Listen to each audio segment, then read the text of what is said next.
Hello बच्चों, hello, कैसे हो आप सब। उम्मीद है आप सभी अपने घरों पर एकदम स्वस्थ हैं, मस्त हैं और अच्छे से अपने एग्जाम की तैयारी कर रहे हैं। तो बेटा आज हम बात करने वाले हैं एक और बेहतरीन लेक्चर की, जिसमें हम कुछ और बेहतरीन बातें अच्छे से देखने वाले हैं, अच्छे सारी बातों को क्लियर करने वाले हैं।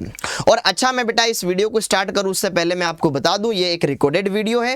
बेटा आज मैं थोड़ा बिजी रहूंगा, इस वजह से मैं आपकी लाइव क्लास नहीं ले पाऊंगा। इस वजह से मैं आपके लिए एक ये क्लासेस लेकर आ रहा हूं। ठीक है, ये क्लास लेकर के आया हूं ताकि आपकी पढ़ाई हैम्पर ना हो।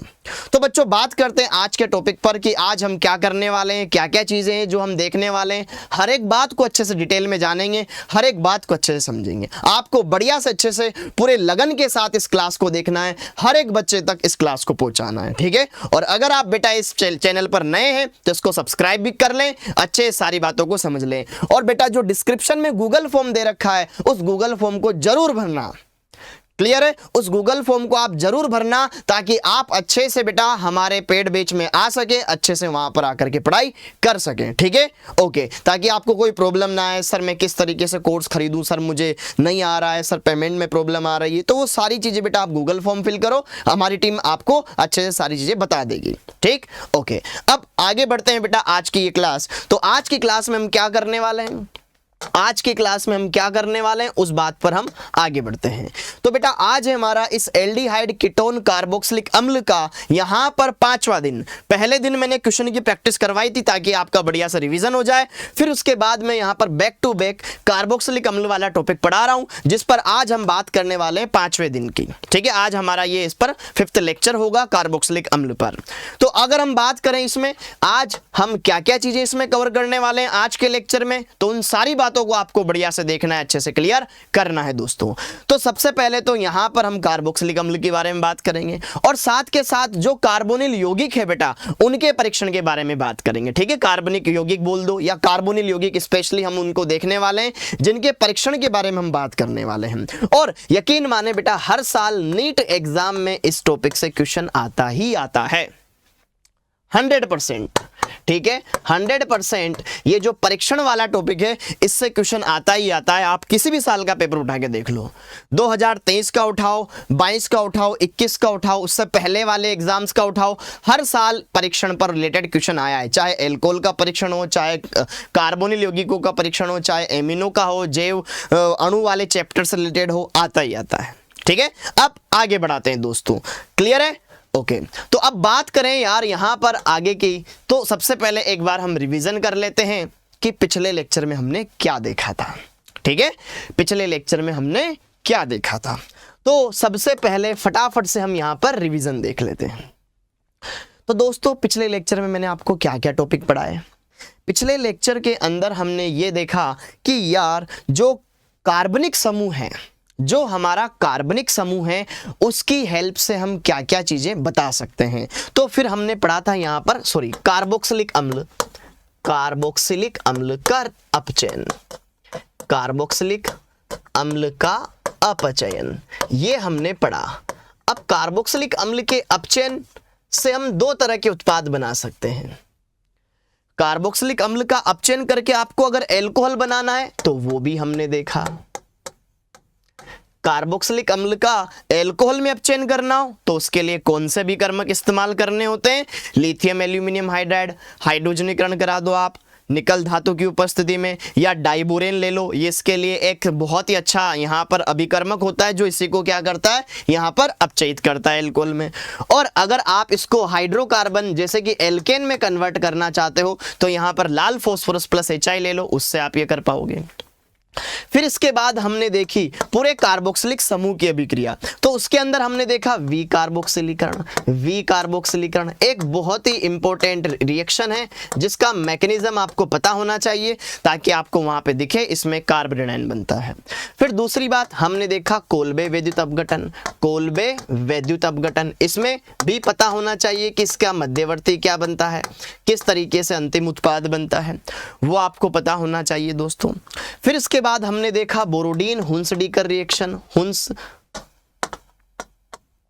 डीकर रिएक्शन, ये हमने देखा, हुंस डीकर रिएक्शन देखा। फिर इसके बाद हमने क्या देखा, इसके बाद देखी हमने यहाँ पर HVZ अभिक्रिया। हाँ या ना, एक बार कमेंट बॉक्स में बढ़िया से सारी बातें बताते जाइएगा। HVZ रिएक्शन क्या हमने देखी कि नहीं देखी? अरे हाँ या ना दोस्तों, क्या HVZ अभिक्रिया हमने देखी या नहीं देखी? बिल्कुल देखी। HVZ अभिक्रिया देखी या नहीं देखी? बिल्कुल देखी। क्लियर है? ओके, तो HVZ अभिक्रिया भी हमने इसके अंदर देखी। फिर उसके बाद दोस्तों हमने स्टार्ट किया था कार्बोक्सिलिक अम्लों का तापीय अपघटन। कार्बोक्सिलिक अम्लों का तापीय अपघटन, अम्लों का तापीय अपघटन, तापीय अपघटन, तापीय अपघटन। तो ये हमने देखा। इसमें हमने हाइड्रोक्सी अम्लों के बारे में देखा, एमिनो अम्लों के बारे में देखा, और बीटा कीटो अम्लों का किस तरीके से तापीय अपघटन होता है वो हमने समझा। बहुत ही इंपॉर्टेंट है दोस्तों ये वाला टॉपिक आपके एग्जाम के लिहाज से। बाकी तो हम पढ़ते ही हैं, लेकिन ये वाला टॉपिक भी अगर आप ढंग से पढ़ेंगे तो बहुत अच्छी अच्छी सारी चीजें आपको समझ में आएगी। क्या ये बात क्लियर है दोस्त? हर एक टॉपिक 1 बाय 1 हमने अच्छे से देखा प्रीवियस लेक्चर का और अच्छे से उसको निपटाया। अब आगे बढ़ते हैं। आज के लेक्चर में हम क्या क्या चीजें हैं जो देखने वाले हैं, क्या क्या टॉपिक्स है जो डिस्कस करने वाले हैं। Okay done. अब बात करें, अब बात करें यहां पर सबसे पहले तुम्हारे लिए एक प्रश्न, तुम्हारे लिए एक प्रश्न अच्छे से देखिए और इसका कमेंट बॉक्स में जरूर बताएं बेटा इसका आंसर क्या होगा। पहले खुद ट्राई करो। हमें दे रखा है एसिटिक अम्ल CH3COOH, इसको गर्म किया P2O5 की उपस्थिति में तो X बनता है। X क्या बनेगा? एकदम सिंपल सा क्वेश्चन है, आपके ही क्लास में पढ़ाया गया एक टॉपिक है, उससे रिलेटेड क्वेश्चन है। सोचो, जवाब बताओ। हाँ जी, यहां पर इसको हमने क्या किया? गर्म किया, लेकिन P2O5 की उपस्थिति में, तो क्या बनेगा? X। सोचिए, बहुत ही सिंपल सा क्वेश्चन है और बहुत ही सिंपल सा इसका आंसर भी है। ठीक, ओके अच्छे से सोचो। क्या हमने कार्बोक्सिलिक अम्लों को P2O5 की उपस्थिति में गर्म करने वाली अभिक्रिया देखी है? और उसमें क्या देखा था कि जब हम कार्बोक्सिलिक अम्लों को निर्जली कारक जैसे P2O5 या सांद्र H2SO4 के उपस्थिति में गर्म करते हैं बेटा, तो ये दो अणु आपस में पार्टिसिपेट करते हैं और एनहाइड्राइड बनाते हैं। क्या बनाते हैं? एनहाइड्राइड बनाते हैं। क्या बनाते हैं? एनहाइड्राइड बनाते हैं। तो इसके दो अणु ले लो, CH3COOH, ठीक है, एक अणु और ले लो CH3COOH। जब यहां पर इसको हम P2O5 की प्रेजेंस में गर्म करते हैं तो फास्फोरस पेंटाऑक्साइड एक निर्जली कारक होता है। ये क्या होता है? निर्जली कारक होता है। क्या होता है? निर्जली कारक होता है। H2 निकाल देगा। एक का H ले लो, एक का OH ले लो, H2 निकल जाएगा। बचा हुआ क्या है? CH3COO, CH3COO, ये यहां से बच गया, ये O इस कार्बन से जोड़ दो, CO, फिर यहां पे बच जाएगा CH3। तो ये बन गया आपके पास एनहाइड्राइड। तो यहां पर CH3CO, CH3CO दोनों के दोनों किससे जुड़े हुए हैं? CH3CO होल ट्वाइस, ये जुड़ा हुआ है आपके ऑक्सीजन से। तो क्या option number 3 should be correct? हाँ या ना? Option number 3 should be correct. होगा कि नहीं होगा? एकदम सिंपल सा आंसर है। ये बन जाएगा आपके एसिटिक अम्ल से बना हुआ एनहाइड्राइड क्या कहलाएगा? एसिटिक एनहाइड्राइड कहलाएगा। एकदम सिंपल था दोस्त, बढ़िया से अच्छे से कर सकते हो, अच्छे से कर भी लिया होगा आई गेस। अब आगे बढ़ते हैं। अब अगला क्वेश्चन एकदम सिंपल सा हलवा प्रश्न है। आई होप आप इस हलवे को आराम से डाइजेस्ट कर सकते हैं। क्या क्वेश्चन है? अच्छे से जरा देखेंगे, सारी बातों को क्लियर करेंगे और यहां पर इसका आंसर बताएंगे। हाँ जी, ये तुम्हारे पास एक कंपाउंड है CH3CH2COOH। इस कंपाउंड को हमने Br2 के साथ अभिकृत करवाया फास्फोरस की उपस्थिति में, तो एक कंपाउंड बना A। फिर इस बनने वाले कंपाउंड A को हमने अमोनिया के साथ अभिक्रिया करवा दी, बनने वाला कंपाउंड बना Y। तो आपको बताना है Y क्या होगा? लैक्टिक अम्ल, N प्रोपिलेमीन, एथिलेमीन, एलेनीन, क्या होगा? सोचिए जरा, बताइए देवियों सज्जनों, बताइए इसका आंसर क्या होगा। सबसे पहले टॉपिक पर आए कि यार ये एक कार्बोक्सिलिक अम्ल दे रखा है, उसकी अभिक्रिया Br2 प्लस फॉस्फोरस। तो कार्बोक्सिलिक अम्लों की अभिक्रिया जब हेलोजन के साथ करवाई जाती है फॉस्फोरस की उपस्थिति में, कौन सी अभिक्रिया याद आई? HVZ अभिक्रिया, हेल वोलार्ड जिलेंस्की। लेकिन वो वही कार्बोक्सिलिक अम्ल देते थे जिसमें अल्फा हाइड्रोजन होता था। CO के जस्ट बगल वाला अल्फा कार्बन, यहाँ पे हाइड्रोजन है, तो ये कौन सी अभिक्रिया है? HVZ रिएक्शन है। HVZ रिएक्शन है। इसमें क्या बनता था? अल्फा हेलो उत्पाद बनता था, अल्फा हेलो उत्पाद बनता था। तो यहाँ पर क्या जुड़ जाएगा? एक Br यहाँ जुड़ जाएगा क्या मेरे दोस्त? तो CH3CH यहाँ पर Br आ जाएगा, एक H निकल जाएगा एक बचे हुए Br के साथ, और यहाँ पर COOH बन गया। तो अल्फा पे Br आ गया। अब अमोनिया के साथ अभिक्रिया, अमोनिया के साथ अगर हम यहां पर अभिक्रिया के बारे में बात करें तो यहां पर अब क्या होगा? जो हमारे पास NH3 है बेटा, जो हमारे पास यहां पर NH3, अब क्या होगा? ये अमोनिया यहां पर इस Br को रिप्लेस कर देगा। ये जो NH3 है यहां पर Br एक अच्छा लिविंग ग्रुप है, और लिविंग ग्रुप है तो इसको रिप्लेस करेगा कि नहीं करेगा? करेगा। इसको रिप्लेस करेगा कि नहीं करेगा? करेगा। और रिप्लेस करेगा तो यहां से Br और यहां से एक H, क्योंकि देखो जैसे ये Br माइनस निकलेगा यहां पर वापस से धनावेश आने लगेगा, तुरंत ये इसके ऊपर जाकर के अटैक कर देगा। बहुत ही फास्ट रिएक्शन होगी, बहुत ही फास्ट रिएक्शन होगी। इसके पास है लोन पेयर, ये क्या करेगा? इस पर अटैक करेगा और यहां से Br निकल जाएगा। क्या मेरी बात क्लियर है? ओके। और फिर यहां से जैसे ये Br इस पे, ये अमोनिया इस पे जुड़ेगा, नाइट्रोजन पे आएगा धनावेश, तो ये H+ निकाल देगा, ये Br HBr यहां से बाहर निकल गया। और फाइनली यहां पर क्या उत्पाद बन जाएगा? NH2 आ जाएगा, और यहां पर आ गया बेटा COOH। क्लियर है? ये कंपाउंड बन जाएगा जिसमें ये अल्फा कार्बन पर NH2 आ गया, तो ये अल्फा इमिनो अम्ल बन गया, अल्फा इमिनो अम्ल बन गया, अल्फा इमिनो अम्ल बन गया। तो अगर आपने बायोलॉजी ढंग से पढ़ी है बेटा, तो इस अल्फा इमिनो अम्ल का नाम क्या है? इस अल्फा इमिनो अम्ल को बोलते हैं एलानीन। एलानीन, इसका नाम है एलानीन। ठीक है। अगर यहां पर हाइड्रोजन होता तो ग्लाइसिन बन जाता। CH3 है, एलानीन इसका नाम है। ठीक है। तो ये है आपके पास इस क्वेश्चन का आंसर। करेक्ट है बेटा?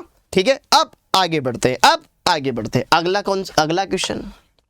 अगला क्वेश्चन यहां पे जरा इस क्वेश्चन को भी आप अच्छे से देखें, सारी बातों को एकदम बढ़िया से क्लियर करें और इसको समझें कि जब कैल्शियम एसीटेट को कैल्शियम फॉर्मेट के साथ गर्म किया जाता है तो प्राप्त होता है। पढ़ाया है मैंने आपको। कार्बोक्सिलिक अम्लों के कैल्शियम लवणों का शुष्क आसवन। सोचो और दिमाग लगाओ, बताओ क्या होगा इसका आंसर। जब कैल्शियम एसीटेट को कैल्शियम फॉर्मेट के साथ हम गर्म करते हैं तो क्या प्राप्त होता है? बताइए दोस्तों, जब कैल्शियम एसीटेट को कैल्शियम फॉर्मेट के साथ गर्म करते हैं तो क्या प्राप्त होता है? मिथेनॉल, एसीटोन, एसिटाल्डिहाइड या तीनों का मिश्रण? बताइए दोस्तों, एकदम अच्छा सा ये प्रश्न है। देखिए, बताइए इसका आंसर क्या होगा। करेक्ट है? सोचिए, जवाब दीजिए। अच्छा प्रश्न है, सारी बातें एकदम आप क्लियर कर पाए तो आपके लिए भी बहुत अच्छा होगा। सारी बातें एकदम बढ़िया से क्लियर होती चली जाएगी। ठीक है ना? ओके। अब बताओ यहां पर क्या होगा? मिथेनॉल, एसीटोन, एसिटाल्डिहाइड या यहां पर तीनों का मिश्रण? तो जरा देखो दोस्तों यार, यहां पर इस अभिक्रिया में क्या होता है? कैल्शियम एसीटेट क्या होता है? एसीटेट आयन होता है सर, CH3 COO CA, फिर यहां पर OCO CH3, ये है कैल्शियम एसीटेट। कैल्शियम फॉर्मेट क्या होता है? यहां पे सर फॉर्मेट आयन जोड़ दो, OCOH, ये कैल्शियम फॉर्मेट हो गया। ठीक है, ओके।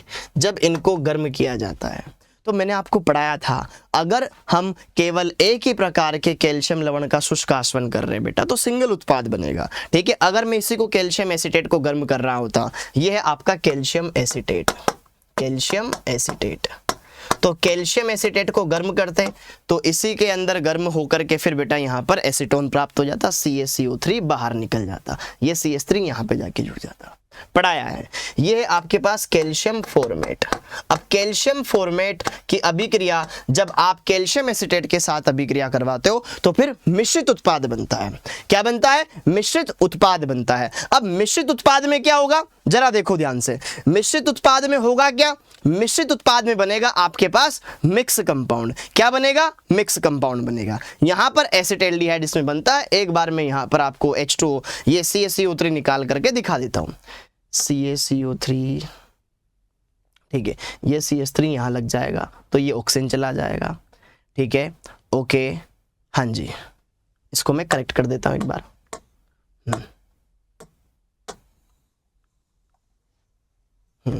ये पार्ट अलग हो जाएगा तो ये CH3 यहां लग जाएगा और ये, अच्छा इसमें ये मिस्टेक हो गई ना, ये छूट गया एक।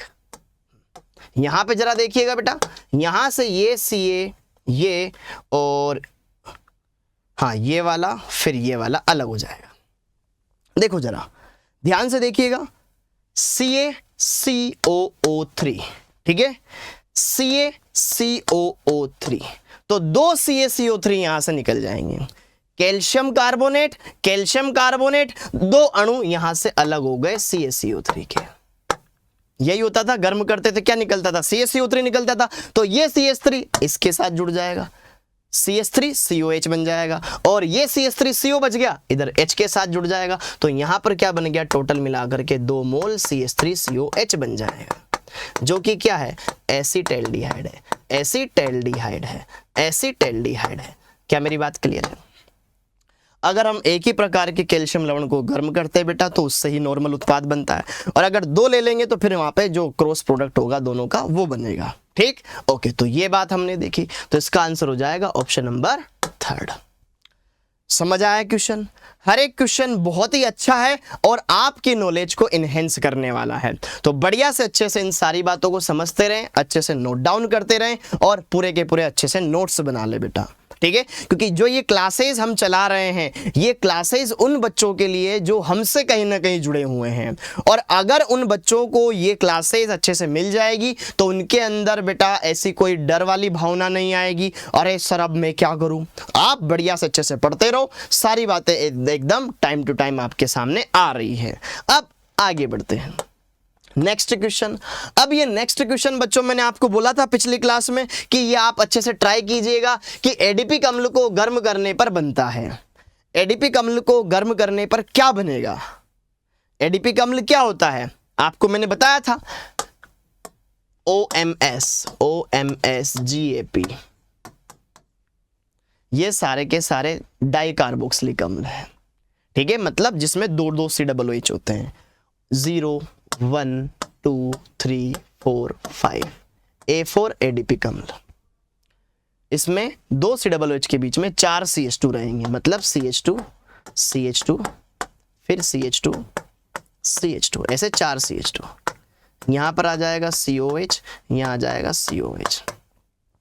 ये आपका एडिपिक अम्ल। अब इसको गर्म करने पर क्या बनेगा वो देखेंगे आज के लेक्चर में, क्या बनेगा, है ना, उसको देखेंगे हम कि क्या बनेगा, बढ़िया से अच्छे से देखेंगे। तो ये आज का लेक्चर का अब हमारा टॉपिक स्टार्ट होने वाला है।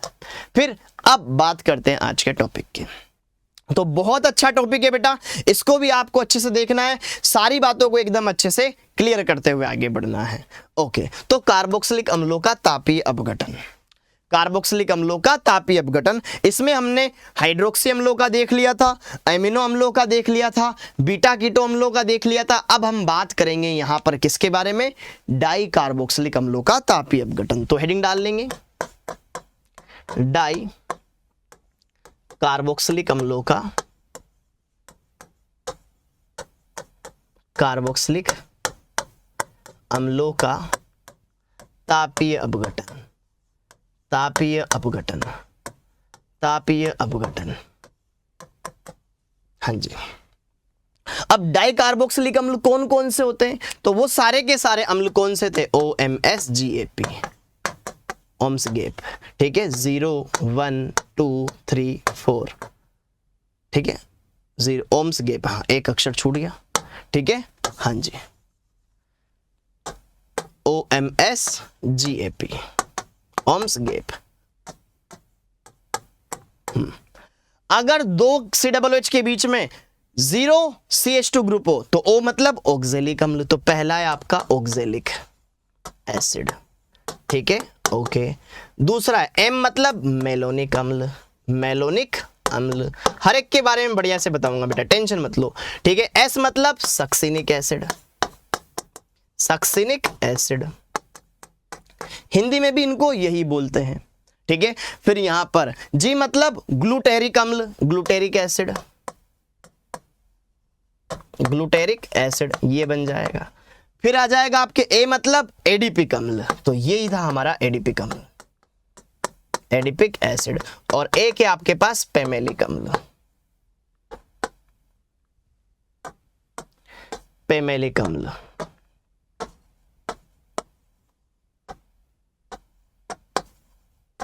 पेमेलिक एसिड, हाँ जी। तो यहां पर ये कुछ अम्ल है जिनके बारे में हमें अच्छे से सारी बातें एकदम देखनी है, ओके। अब ऑक्जेलिक अम्ल को गर्म करेंगे तो क्या बनेगा, मेलोनिक को गर्म करेंगे तो क्या बनेगा, सक्सिनिक को गर्म करेंगे तो क्या बनेगा, ग्लूटेरिक को, एडिपिक को और पेमेलिक को गर्म करेंगे तो क्या बनेगा। 1 बाय 1 इनके बारे में हमें देखना है। अच्छा, हमें पता है कि यार इन सारे डाइकार्बोक्सिलिक अम्लों के अंदर एक सिमिलरिटी है, दोनों में दो सब में दो COOH है, बस बीच में CH2 समूह बढ़ता जाएगा। तो बस आपको यहां पर एक बात ध्यान रखनी, उससे सारा काम हो जाएगा। Number of CH2 groups between COOH groups, दो COOH ग्रुप के बीच में कितने CH2 है, तो फिर आप यहां पर क्या निकाल देना, विलोपित उत्पाद। इसमें क्या निकलेगा, विलोपित उत्पाद, एलिमिनेटिंग प्रोडक्ट क्या बनेगा, ठीक है।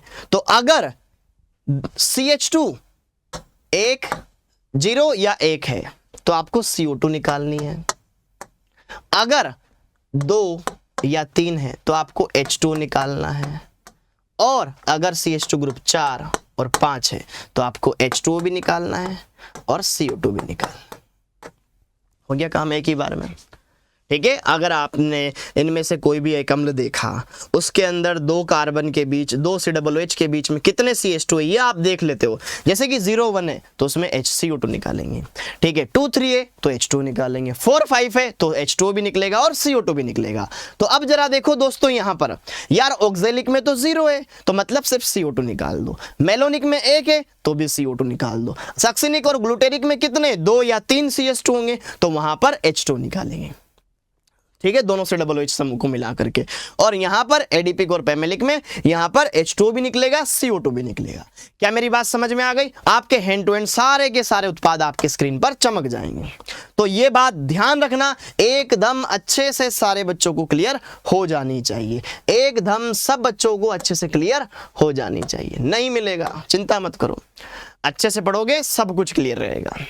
ओके बेटा, आगे बढ़े, सब ने अच्छे से इसको नोट कर लेना है, इसका स्क्रीनशॉट ले लेना है।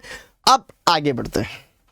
हाँ जी, अब यहां पर जैसे कि अगर मैं बात करूं फॉर एग्जांपल उदाहरण, पहला जैसे कि मैंने मान लिया कि यहां पर COOH नाम क्या होगा इसका, ऑक्जेलिक अम्ल। अब आपको बोल दे कि ऑक्जेलिक अम्ल को गर्म करने पर क्या बनता है, बताओ कितने CH2 बीच में, कुछ नहीं है, CO2 निकाल दो, कोई भी एक CO2 निकाल दो, तो बचा क्या, HCOH से जुड़ जाएगा, HCOH, ये निकल गई आपकी CO2, क्या बन गया, फॉर्मिक अम्ल बन जाएगा। तो समझ में आ गया, फॉर्मिक अम्ल बन जाएगा कि सर ऑक्जेलिक अम्ल को जब हम गर्म करेंगे तो फॉर्मिक अम्ल बनेगा प्लस CO2 गैस प्राप्त होगी। ओके, अच्छा, सेम इसी तरीके से CH2 COOH, ये कौन सा अम्ल बताना जरा, एक CH2 है, मेलोनिक अम्ल है, क्या नाम इसका, मेलोनिक अम्ल, मेलोनिक एसिड।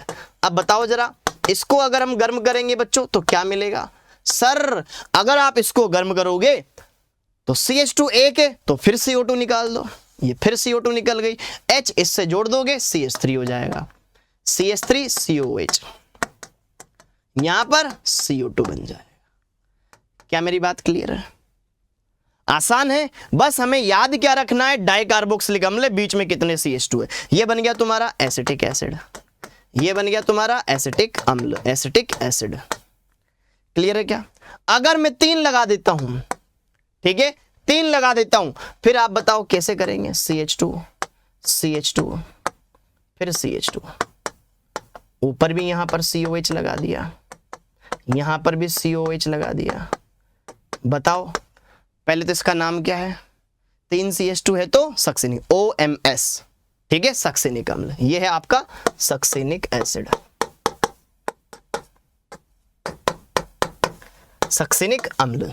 अब सक्सिनिक अम्ल को जब हम गर्म करेंगे दोस्तों, तो अब बताओ क्या निकलेगा?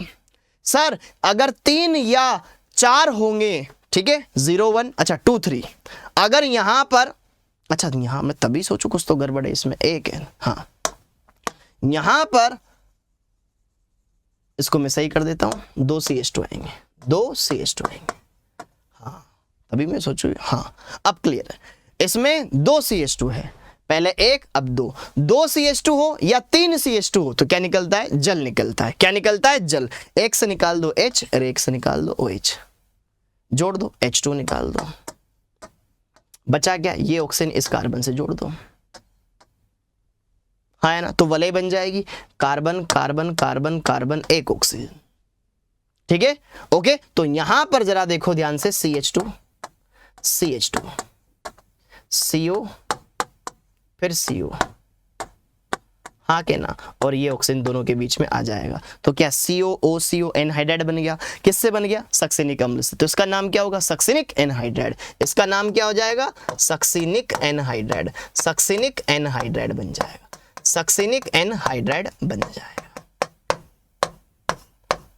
तो यहां पर सक्सिनिक एनहाइड्राइड प्राप्त होता है। देख लो अच्छे से, 0 है, 1 है, CO2 निकालना है, 2 है तो H2 निकालना है, 3 है तो भी H2 निकालना है। अब जरा देखो ध्यान से यहां पर D, ठीक है, हाँ अब मैं 3 CH2 लगा देता हूं। अब ये वाला आपके ऊपर ट्राई करें खुद और बताएं। इसका नाम है ग्लूटेरिक अम्ल,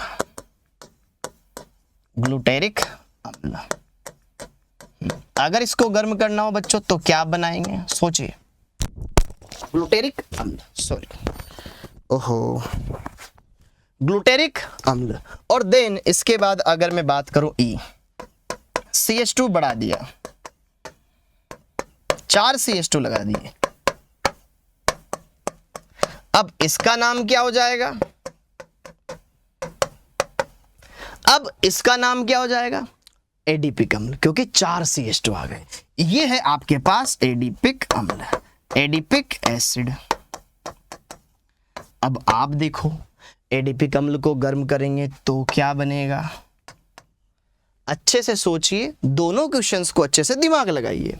तो सर ये तो बहुत ही सिंपल है, ये तो बहुत ही सिंपल है। यहां पर कितने CH2 है? 3 CH2 है। तो आपने बताया था 2 अथवा 3 CH2 ग्रुप होते हैं 2 COOH के बीच में, तो आपको क्या निकालना था? H2O निकालना था।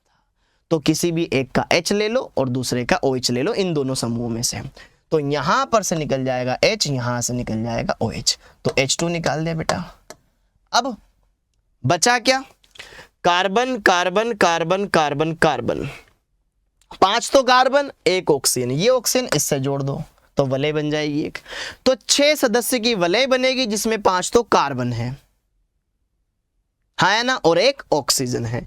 तो यहां पर दोस्तों इसको इसी फॉर्मेट में बना दूं मैं, यहां पे ऑक्सीजन लग जाएगा, यहां पर आ गया CO, यहां पर आ गया CO, फिर CH2 CH2 CH2। ये एनहाइड्राइड चक्रीय किससे बना? ग्लूटेरिक अम्ल से। तो नाम क्या हो जाएगा? Glutaric anhydride. क्या नाम हो जाएगा? ग्लूटेरिक एनहाइड्राइड, ग्लूटेरिक एनहाइड्राइड बन जाएगा, ग्लूटेरिक एनहाइड्राइड बन जाएगा।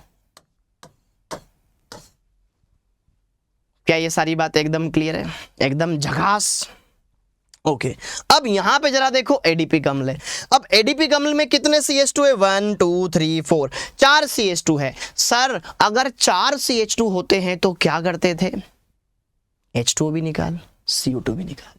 पहले H2 निकाल, दोनों को मिलाकर। तो H2O में क्या करना पड़ेगा? एक का H, एक का OH।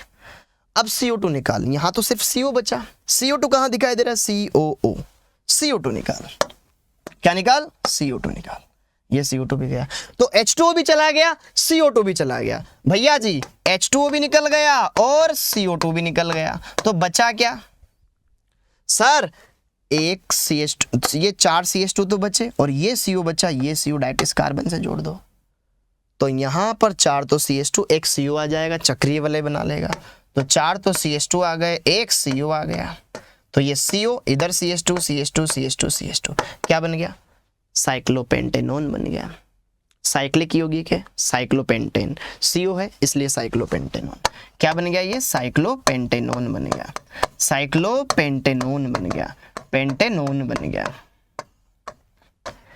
क्या मेरी बात क्लियर? अब जरा देखो ध्यान से, यहां पर इस क्वेश्चन का आंसर क्या अब आसान है आपके लिए, जरा देखो ध्यान से, क्या हो जाएगा इस क्वेश्चन का आंसर, साइक्लोपेंटेनोन, मतलब जिसमें कीटोन हो, तो यहाँ पे तो ये तो आपके एक चक्रीय एनहाइड्राइड बना रखा है COO, ये बनेगा ही नहीं, ठीक है। एडीपी अम्ल, ये खुद ही एडीपी अम्ल है भाई, इसको गर्म करने पे तो कुछ और उत्पाद बनता है, ये नहीं बनेगा। यहाँ पर चक्रीय ईथर बना रखा है, ये बनेगा, यहाँ पे CO आ जाएगा, बाकी 1 2 3 4 5 कार्बन, साइक्लोपेंटेन, CO के लिए वह ऑन लग जाएगा, साइक्लोपेंटेनॉन। आ गया आराम से क्वेश्चन, देखो देखते ही बन गया, अब वरना तुक्के लगाते हम, इससे बढ़िया डायरेक्ट अच्छे से सारी बातें सीखो, अच्छे से सारे जवाब क्लियर कट दो। हो गया दोस्तों। अब इसी तरीके से अगर मैं आपको बोल दूं पेमेलिक अम्ल को गर्म करेंगे तो क्या बनेगा, कर सकते हैं अच्छे से? ओके, चलिए अब उसको ट्राई करते हैं, चलिए अब उसको लास्ट ट्राई करते हैं, फिर उसके साथ ये टॉपिक भी हमारा क्लियर हो जाएगा। F, हाँ जी, लास्ट है पेमेलिक अम्ल। पेमेलिक अम्ल में कितने CH2, 5 लगा दूं, 1 2 3 4 5, ठीक है। अब यहां पर COOH, फिर यहां पर भी COH, ये आ गया। जैसे ही हम इसको गर्म करेंगे तो अब क्या निकल जाएगा, H2 निकाल दो, सेम निकाल दो, यहां से H, यहां से OH और ये CO2 निकाल दो, तो क्या निकल गया, H2O भी निकल गया और CO2 भी निकल गया, ठीक है। अब यहां पर बचा क्या, ये कार्बन तो चला गया, ये CO वाला कार्बन आप इससे जोड़ दो, ठीक है। तो यहां पर 1 2 3 4 5 6 सदस्यीय वलय बन जाएगी, जिसमें एक आ जाएगा CO, ये साइक्लो चक्रीय वलय के लिए, 6 के लिए हेक्स आ गया, सबके बीच में एकल बंद एन लगा देंगे, हेक्सेन। लेकिन CO कीटोन है, कीटोन के लिए हम अनुलग्न लगाते हैं ओन, तो ये बन गया cyclohexanone. Are you getting my point, yes और नो? क्या आसान है? तो इस तरीके से दोस्तों क्या हम आसानी से इनका तापीय अपघटन देख सकते हैं, एकदम सिंपल से। क्या हमने अच्छे से क्लियर कर लिया? एक बार देखो 1 बाय 1, ये है पेमेलिक अम्ल, इसका नाम है पेमेलिक अम्ल।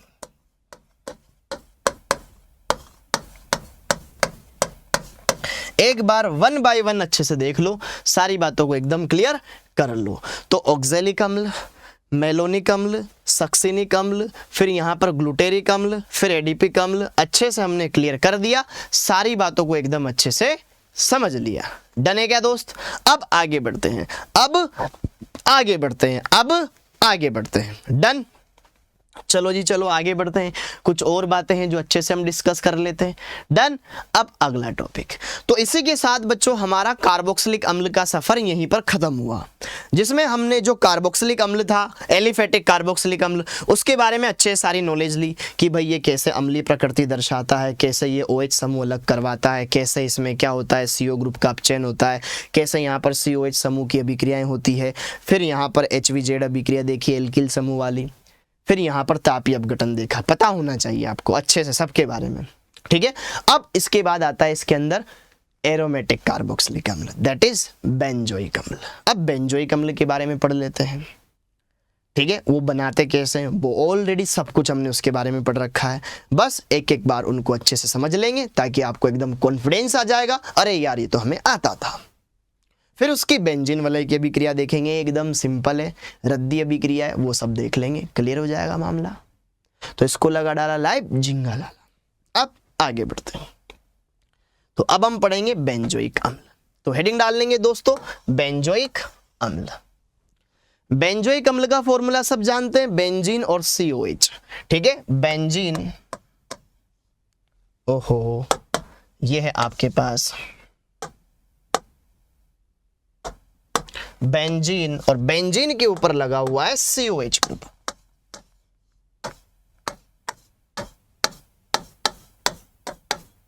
ये अब बेंजोइक अम्ल के बारे में तो हम सब कुछ जानते हैं, अब इसको बनाते कैसे हैं डायरेक्ट हम देखेंगे बनाने के मेथड। तो हम देखेंगे इसको बनाने की विधियां, बनाने की विधियां, IUPAC नामकरण वो सब हमने पहले देख लिया। अब इसको बनाते कैसे, अब आप मुझे बताओ इसको कौन कौन से मेथड है जिसके जरिए बना सकते हैं। बेंजीन के ऊपर COH लगाना हो, कैसे बनाएंगे, याद करो, सब विधियां हमने देखी हुई। देखो 1 बाय 1 एक एक चीज याद दिलाता हूं। जैसे कि पहला एल्किल बेंजीन के ऑक्सीकरण द्वारा, याद आ रही है, एल्किल बेंजीन के ऑक्सीकरण द्वारा, के ऑक्सीकरण द्वारा, ऑक्सीकरण द्वारा एल्किल बेंजीन के ऑक्सीकरण द्वारा, याद है। जैसे कि अगर आपने बेंजीन के ऊपर लगा दिया CH3, ये बन गया टोलुइन, ये क्या बन गया, टोलुइन बन गया, ये क्या बन गया, टोलुइन बन गया।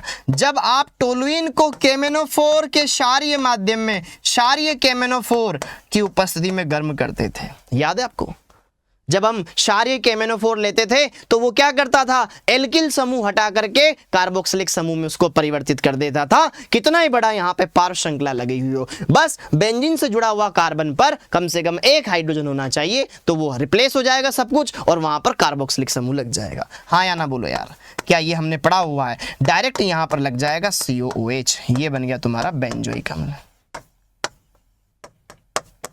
Benzoic acid. हाँ या ना। इसके अलावा बहुत सारी और भी बहुत अच्छी अच्छी अभिक्रियाएं, सारी की सारी क्या एक बार एक ही सिरे में बता दूं, अच्छे से आप क्लियर कर लोगे क्योंकि हमने ऑलरेडी पढ़ रखा है। ये अभिक्रिया समझ में आई एकदम बेंजोइक अम्ल की। अब देखो ध्यान से यहाँ पर अन्य विधियां करके मैं सब कुछ एक ही बार में आपको बता देता हूँ। अन्य विधियां बनाने के बहुत सारे मेथड है, हमने बहुत मेहनत करी हुई है इन पर ऑलरेडी। अन्य विधियां बेंजल्डिहाइड से बना सकते हैं। अरे रसगुल्ले, देख ये पहली विधि बेंजल्डिहाइड, बेंजीन के ऊपर CHO, क्या है ये, बेंजल्डिहाइड। अब इससे बताओ कैसे बनाएंगे। एल्डिहाइड के ऑक्सीकरण से क्या बनता है, एल्डिहाइड के ऑक्सीकरण से क्या बनता है, अरे एल्डिहाइड के ऑक्सीकरण से क्या बनता है सर, एल्डिहाइड के ऑक्सीकरण से तो अम्ल बनता है, तो CHO किस में कन्वर्ट हो जाएगा, COH में कन्वर्ट हो जाएगा। किस में कन्वर्ट हो जाएगा, COOH में कन्वर्ट हो जाएगा। ये बन गया तेरा बेंजोइक अम्ल। कोई दिक्कत नहीं होनी चाहिए, कोई दिक्कत नहीं होनी चाहिए। सर अगर मान लो साइनोबेंजीन दे रखा है, बेंजीन के ऊपर CN, साइनोबेंजीन या बेंजोनाइट्राइल भी इसे कहा जाता है, यह है बेंजोनाइट्राइल। सर बेंजोनाइट्राइल से कैसे बनाए, सर ये तो पढ़ाया ही नहीं आपने। अरे रसगुल्ले, अरे रसगुल्ले, क्या ये तुझे नहीं आता, भो बालक, साइनोबेंजीन। तो साइनोबेंजीन का आप जल अपघटन करा दो। अरे हमें पता है ना कि साइनाइडों के जल अपघटन से भी कार्बोक्सिलिक समूह प्राप्त होता है, तो सीन हटा करके वहां पे COH लग जाएगा। कब, जब इसका आप हाइड्रोलिसिस करा दो एसिडिक मीडियम में। तो यहां पर से ये जो ट्रिपल बॉन्ड है बेटा, ये इन दोनों का नाता यहीं पे टूट जाएगा, यहां से अमोनिया अलग, ये COH में कन्वर्ट हो जाएगा। क्या हाँ या ना, हमने पढ़ा हुआ है कि नहीं पढ़ा हुआ है, पढ़ा हुआ है ना दोस्त। तो यहाँ पर तो ये बेंजीन और यहाँ आ जाएगा COH और अमोनिया NH नाइट्रोजन निकल जाएगा अमोनिया के रूप में, ये बन गया तुम्हारा बेंजोइक अम्ल। ये मेथड भी हमने पढ़ा हुआ है। बहुत सारे मेथड है जो कि आप अच्छे से पढ़े हुए हो, ग्रिग्नार्ड अभिकर्मक की हेल्प से ही बना सकते हो, जब उसके CO2 और H के एसिडिक मीडियम के साथ अभिक्रिया कराते थे। ठीक है, ये हो गया। अगला देखो C, ग्रिग्नार्ड अभिकर्मक की ले लो, ग्रिग्नार्ड अभिकर्मक की ले लो, वैसे कि बेंजीन वाला ले लो। ये बेंजीन, बेंजीन के ऊपर MgBr, क्या नाम हो जाएगा, phenyl magnesium bromide, phenyl magnesium bromide, phenyl magnesium bromide. क्या इसकी हेल्प से बना सकते हैं? अरे सर ये तो हमने पढ़ा हुआ है, जब इसकी अभिक्रिया हम पहले CO2 के साथ करा देंगे एक योगात्मक उत्पाद बनेगा, तत्पश्चात उसका क्या करा दो, एसिडिफिकेशन करा दो, हाइड्रोलिसिस करा दो। तो फिर यहां पर ये जो भी समूह होता था CO2H जुड़ जाता था, CO2H जुड़ जाता था, मतलब कार्बोक्सिलिक समूह जुड़ जाता था। पढ़ा हुआ है कि नहीं पढ़ा हुआ है? पढ़ा हुआ है ना। यहां पे लग जाएगा COH, ये बन गया बेंजोइक। अभी 1-2 लेक्चर पहले पढ़ा हुआ है भाई, इससे बना सकते हो, ठीक है। और कुछ अभिक्रिया याद आ रही हो? एक अभिक्रिया और है जो मैंने आपको बताई हुई है। देखो अगर मान लो दोस्तों ये बेंजीन है, बेंजीन के ऊपर CCl3 लिख दिया, क्या इससे बना सकते हैं? यार 3 Cl है, 3 बार इसकी KOH के साथ अभिक्रिया करा दो,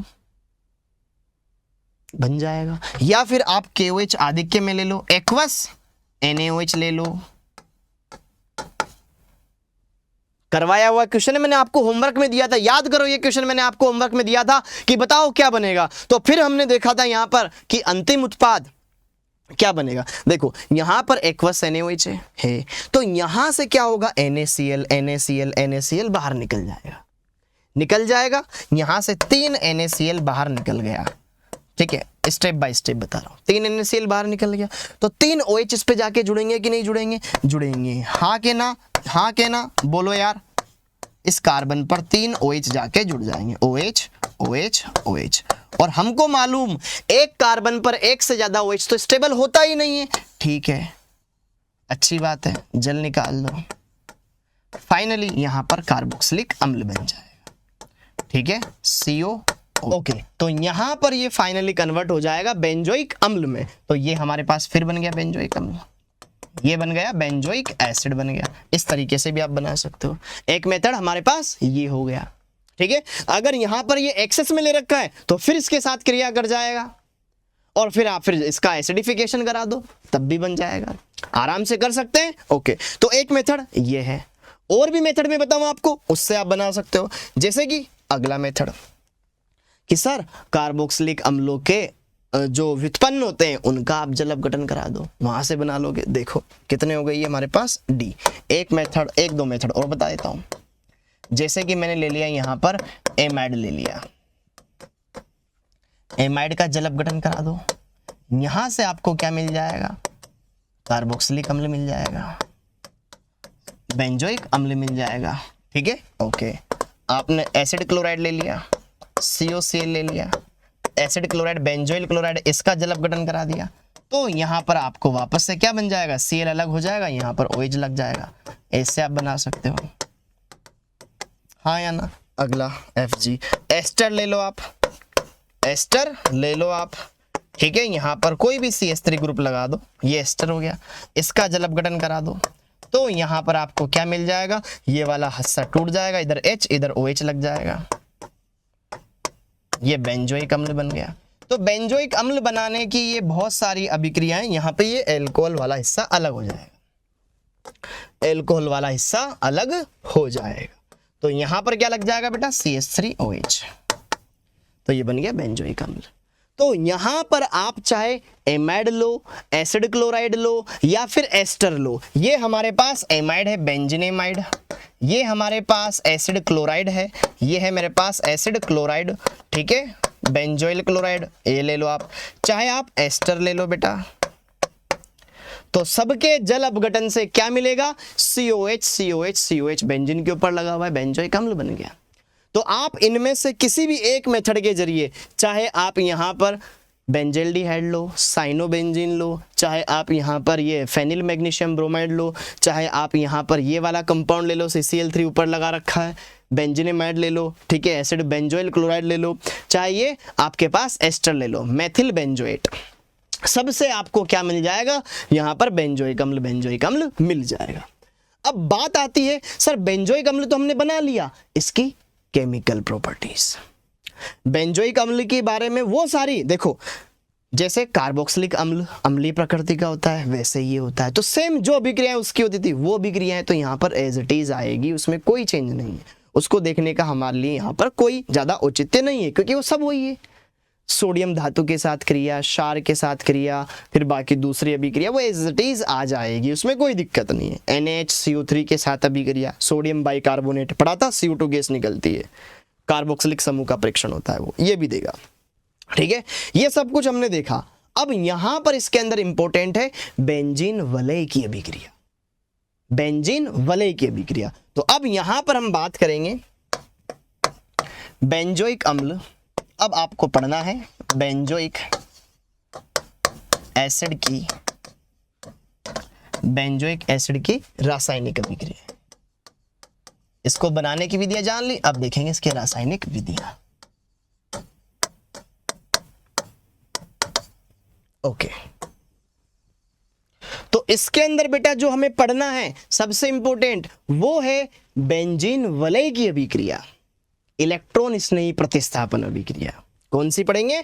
हम पढ़ेंगे इसके अंदर इलेक्ट्रॉन स्नेही प्रतिस्थापन अभिक्रिया, जो हर एक चैप्टर में हम पढ़ते आए हैं, इलेक्ट्रॉन स्नेही प्रतिस्थापन अभिक्रिया, प्रतिस्थापन अभिक्रिया, जैसे हेलोजनीकरण, नाइट्रीकरण, सल्फोनीकरण, फ्रीडेल क्राफ्ट अभिक्रिया वो। ओके, तो इलेक्ट्रॉन स्नेही प्रतिस्थापन अभिक्रिया, क्या बेंजोइक अम्ल इलेक्ट्रॉन स्नेही प्रतिस्थापन अभिक्रिया देगा? और देगा तो इलेक्ट्रॉन स्नेही बेंजीन वलय की किस स्थिति पे जुड़ेगा, ये हमें देखना है। ओके, तो हमने ये ऑलरेडी देखा हुआ है, आइए फिर भी एक बार मैं यहां पर आपको बता देता हूं। जैसे कि देखो ध्यान से, एक पहले आपको समझना है, नोट नहीं करना है। ये हमारे पास बेंजीन, अब बेंजीन के ऊपर कोई इलेक्ट्रॉन नहीं आएगा, और वो बेंजीन से क्या हटाएगा? H हटाएगा, H+ हटेगा, E+ जुड़ेगा। तो E+ कोई भी गरीब धनायन आएगा, H+ को हटाएगा, तो इलेक्ट्रॉन नहीं जुड़ रहा है, H+ को हटा रहा है, तो प्रतिस्थापन हुआ किसके द्वारा? इलेक्ट्रॉन स्नेह के द्वारा। तो ये इलेक्ट्रॉन स्नेह प्रतिस्थापन। लेकिन अगर बेंजीन के ऊपर COH लगा हुआ है तो ये प्रतिस्थापन कहां से होगा? ऑर्थो से होगा कि मेटा से होगा कि पैरा से होगा, वो डिपेंड करता है ये समूह कैसा है। आइए थोड़ा सा इस पर रिसर्च करते हैं कि ये जुड़ने वाला कहां जुड़ेगा, ऑर्थो पे, मेटा पे, पैरा पे, कहां। ठीक है, ओके, तो चलिए 1 बाय 1 ये सारी बातें एकदम और अच्छे से देख ली जाए। डन। तो ये है दोस्तों अपना बेंजोइक अम्ल, बेंजीन, बेंजीन के ऊपर COOH है या नहीं? तो जरा देखो ध्यान से, ये COH बेंजीन को इलेक्ट्रॉन दे रहा है कि ले रहा है, ये आप देख लो। देखो, डबल बॉन्ड, सिंगल बॉन्ड, फिर इधर सिंगल बॉन्ड है, इधर तो संयुग्मन नहीं है, लेकिन इधर क्या है? डबल बॉन्ड है। तो इस डबल बॉन्ड का इस डबल बॉन्ड के साथ संयुग्मन है, अर्थात यह पाई इलेक्ट्रॉन इस पाई इलेक्ट्रॉन के साथ संयुग्मन में है, तो अनुनाद दर्शाएंगे। तो यहां पर देखो ध्यान से, अब ये इलेक्ट्रॉन देगा कि लेगा, वो आप देखो। तो बेंजीन से जुड़ा हुआ है कार्बन, कार्बन से जुड़ा हुआ है ऑक्सीजन, कुल मिलाकर के ऑक्सीजन की विद्युत ऋणता ज्यादा है, ये कार्बन है, ऑक्सीजन ज्यादा विद्युत ऋणीय इलेक्ट्रॉन खींचेगा, तो पाई इलेक्ट्रॉन ऑक्सीजन की तरफ शिफ्ट होंगे। इस पर आएगा धनावेश, धनावेश आएगा तो ये बेंजीन से इलेक्ट्रॉन खींचेगा, तो ये इलेक्ट्रॉन आकर्षी समूह हुआ। हुआ कि नहीं हुआ? हुआ। हुआ कि नहीं हुआ? हुआ। बेचारे ये पाई इलेक्ट्रॉन इधर आ गए, इस कार्बन का जबरदस्ती नुकसान हो गया, इस पर आएगा धनावेश, यहाँ ऋणावेश, यहाँ धनावेश बनता, डबल बॉन्ड आ गया। ठीक है, यहाँ पे O- आया, इधर OH वैसा का वैसा। अब बस इलेक्ट्रॉन घुमाते जाओ, ये धनावेश अगले वाले पाई इलेक्ट्रॉनों को अपनी ओर खींचेगा, फिर डबल बॉन्ड CO- OH आ गया। ये पाई इलेक्ट्रॉन जैसे ही यहाँ शिफ्ट होगा, अब यहाँ पे आ जाएगा धनावेश, यहाँ पर आ गया नेगेटिव चार्ज और पॉजिटिव, इनके बीच में बन गया डबल बॉन्ड, ये double bond as it is. अब क्या होगा? यह पाई इलेक्ट्रॉन शिफ्ट होकर के यहाँ चला गया, तो यहाँ आएगा नेगेटिव, पॉजिटिव, यहाँ बन गया डबल बॉन्ड, यहाँ डबल बॉन्ड, यहाँ पर आ जाएगा धनावेश, फिर डबल बॉन्ड CO- और यहाँ पर आ जाएगा OH। अब क्या होगा फाइनली कि यार अब ये वाला धनावेश वापस से पाई इलेक्ट्रॉनों को अपनी ओर खींचेगा, वही पुराना संरचना बनाएगा, लौट के बुद्धू घर को आए। तो जैसे ये पाई बॉन्ड इधर शिफ्ट हुआ तो ये इस कार्बन पे धनावेश होगा, ये बॉन्ड यहाँ पर आ जाएगा, और फाइनली आपके पास यह ऋणावेश धनावेश डबल बॉन्ड बन गया, ये और यहाँ पर आ गया डबल बॉन्ड और यहाँ हो गया OH। तो ये बेंजोइक अम्ल की अनुनादी संरचना हमने देखी। ये है आपके पास बेंजोइक अम्ल की अनुनादी संरचना। बेंजोइक अम्ल की अम्ल की अनुनादी संरचना।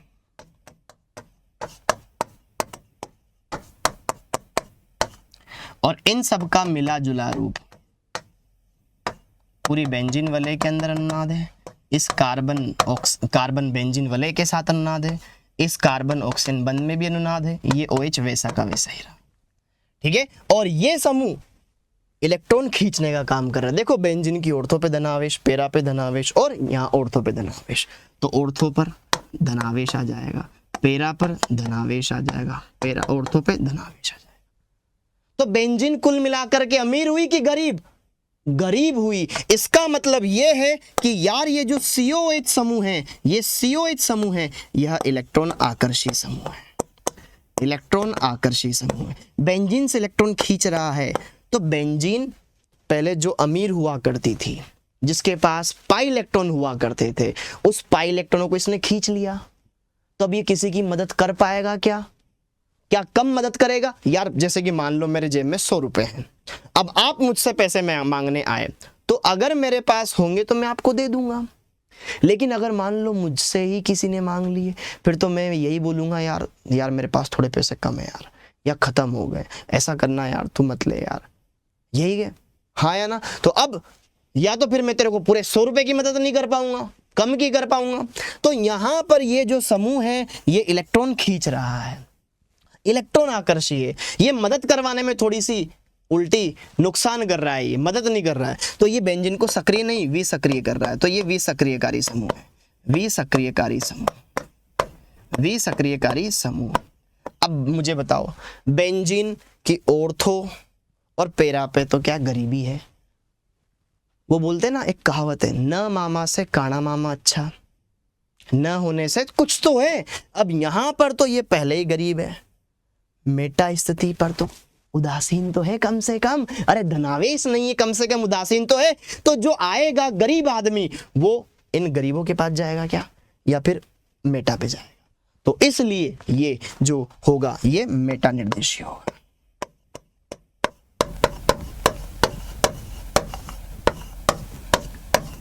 क्या मेरी बात समझ में आ गई? ओके, तो आइए यहां पर बात कर लेते हैं, आइए यहां पर बात कर लेते हैं। क्या बात कर लेते हैं कि यार उपरोक्त अनुनादी संरचनाओं से स्पष्ट है कि COH समूह इलेक्ट्रॉन आकर्षी होता है, COH समूह इलेक्ट्रॉन आकर्षी होता है। ठीक है, जिससे काम की बात लिख लेते हैं, जिससे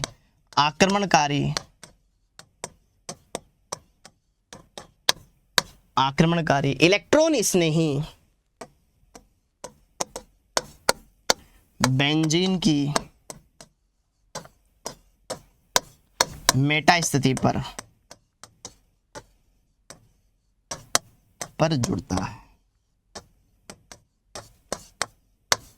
ठीक है, ओके। तो कोई भी आप हेलोजनीकरण कराओ, सल्फोनीकरण कराओ, नाइट्रीकरण कराओ, मेटा स्थिति पर होता है। ठीक है, ओके, ये नोट कर लिया। अब देखेंगे हम उदाहरण। क्लियर है दोस्तों? ओके, फटाफट से देखते हैं उदाहरण और आगे बढ़ते हैं। हाँ जी, उदाहरण तो यहां पर उदाहरण देख लेते हैं। जैसे कि सबसे पहले अगर मैं बात करूं, डायरेक्ट में बता देता हूं, ये बेंजोइक अम्ल है, ये है आपके पास बेंजोइक एसिड। अब बेंजोइक अम्ल का आपने हेलोजनीकरण करा दिया। हेलोजनीकरण किसकी उपस्थिति में होता है?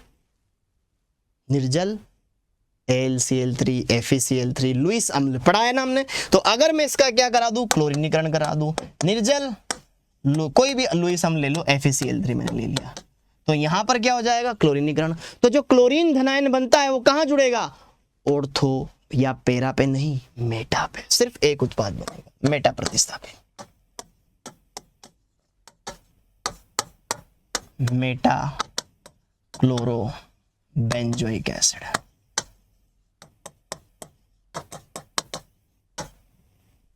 हाँ के ना? क्लियर है? आपने इसका नाइट्रीकरण करा दिया, सांद्र HNO3 प्लस सांद्र H2SO4,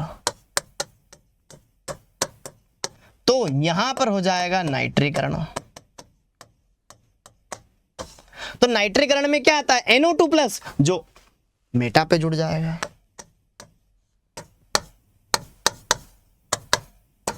तो यहां पर आपको मेटा उत्पाद मिलेगा। ठीक है, मेटा नाइट्रो बेंजोइक अम्ल।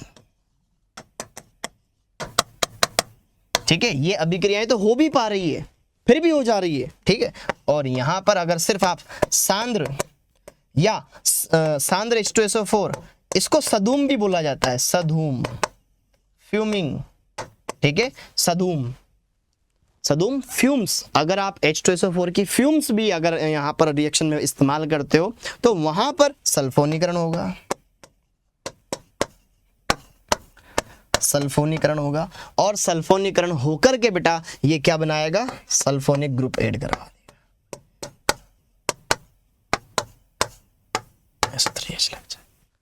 ठीक है, इस तरीके से यहां पर सारे के सारे मेटा स्थिति पर जाकर जुड़ जाएंगे। अब अगली काम की बात यहां पर मैं एक अभिक्रिया और बताता हूं इसकी।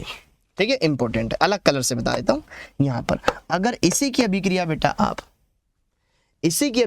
आप कराते हैं फेरिक क्लोराइड के साथ, जैसे फिनोल की करवाई थी, याद करो। अगर हम इसकी फेरिक क्लोराइड के साथ अभिक्रिया कराते हैं, ये निर्जल FeCl3, ये अलग है, यहां पर ये अभी उत्प्रेरक की तरह इस्तेमाल कर रहा है, उपयोग में आ रहा है। क्लोरीन का योग होगा Cl+ का। अगर हम यहां पर क्या कर दें, फेरिक क्लोराइड लगा दें, FeCl3, जैसे फिनोल के साथ करवाया था। फिनोल वहां पे क्या करता था, बैंगनी रंग का संकुल बनाता था। तो यहां पर जैसे ही FeCl3 की अभिक्रिया कराते हैं इसकी, तो यहां पर भूरा रंग यहां पे प्राप्त होता है, भूरे रंग का विलयन प्राप्त होता है, भूरे रंग का यौगिक प्राप्त होता है, जो कि बेंजोइक अम्ल का परीक्षण है। इसको बफ कलर भी बोलते हैं। ठीक है, जो हल्का सा ब्राउनिश टाइप का होता है। ठीक है, भूरे रंग का यहां पर यौगिक प्राप्त होता है, ये ध्यान रखना। FeCl3 फेरिक क्लोराइड के साथ।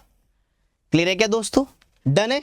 तो ये सारा क्लोरीनीकरण करा दिया, नाइट्रीकरण करा दिया, सल्फोनीकरण करा दिया, ये FeCl3 वाली अभिक्रिया ध्यान रखना। ओके, अब अगली अभिक्रिया, अब अगला पॉइंट इसमें जो मुझे बताना है वो पॉइंट ये है कि यह फ्रीडेल क्राफ्ट अभिक्रिया नहीं देता है, क्योंकि यहां पर बेंजीन पर उतनी इलेक्ट्रॉन डेंसिटी रहती ही नहीं। जो फ्रीडेल क्राफ्ट अभिक्रिया बेटे देते हैं इलेक्ट्रॉन दाता समूह। अगर बेंजीन के ऊपर इलेक्ट्रॉन दाता समूह है तो वो फ्रीडेल क्राफ्ट देता है, अदरवाइज नहीं देता है। ठीक है, फ्रीडेल क्राफ्ट में ये है।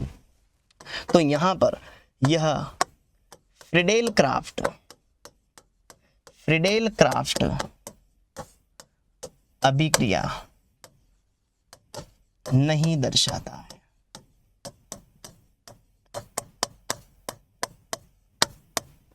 क्योंकि इसमें उपस्थित COOH समूह इलेक्ट्रॉन आकर्षी होता है, इलेक्ट्रॉन आकर्षी होता है। तो बेंजीन पर इलेक्ट्रॉन डेंसिटी बहुत कम हो जाती है। ठीक है, ध्यान रखना।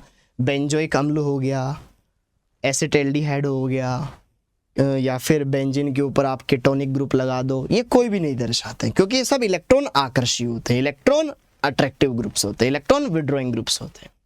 ठीक है, ध्यान रखना। क्लियर है बेटा। अब इसके बाद आगे बढ़ते हैं।